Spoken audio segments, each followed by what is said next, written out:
Yesterday, during the stakeholders meeting held in Fort Portal Tourism City, Osborne Mushabe, the public relations officer of the National Identification and Registration Authority, revealed government's position regarding the utilization of national IDs as collateral for loans and fraudulent registration.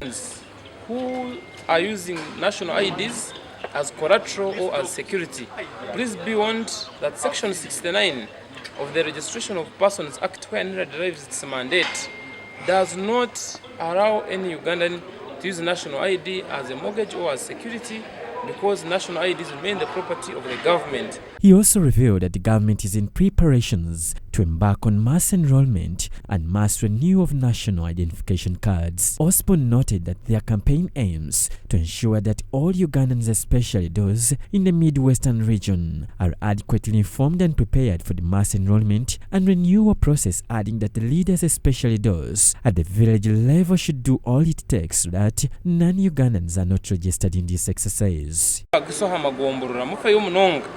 Mwana muteko stamp kuja mutandika abandabo na munonga bari mu communities ngashi districts zina border kureba ngo tumwahandikisa abanya-Uganda, tumwahandikisa abantu abatari abanya-Uganda kwe bari abakongo b'abanyarwanda mutabaha stamp marengo umuntu muraze kwa stamp mwarigendesereza mwashije mabyona ebiri kumukwata kutandika kuhereza endanga muntu abanya-Uganda so mbwenu kusya 2024 endanga muntu ezimwe zigenzere nizwaho so government ikatuhereza mandate ningo bushobozi bwo kugira ngo ezendanga muntu zone zahwire isikuza kwaho tutandike kuzigaruka mu busya ningo kuwa kweto kurewe and therefore icyo nicyo turiyo tukora kugira ngo tutebekanisa abanya-Uganda kurgombyanga byabo.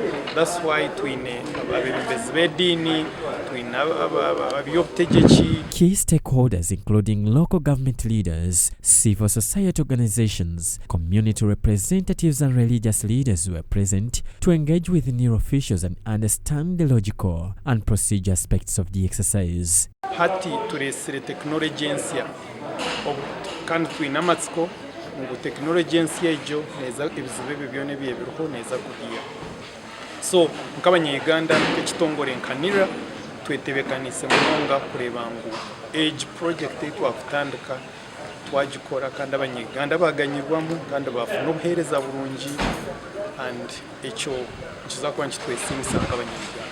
The meeting also sought to inform the members of the public about NIRA's preparations for an extensive mass enrollment and national identification card renewal exercise set to roll out across the country. Agatha Catherine Achom, who represented the Minister for Internal Affairs, Major General Kahindo Tafire, at the meeting emphasized the importance of the upcoming exercise. The nationals of Uganda have towards their country, and that gives us hope, and it also gives us a lot of strength that we are going to succeed. One of the key challenges that have come up is to do with the porous borders, people coming in and going out, people having relatives this side of our country, Uganda, then in the bordering country. But I must say that we have mechanisms, and this it has been well articulated.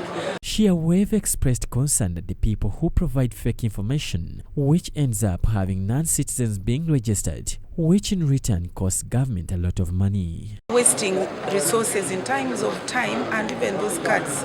At times they give fake information, we end up issuing them with the national IDs. That national ID is very expensive. Government puts in resources, then there is a time, then there is a staff. That is one of them.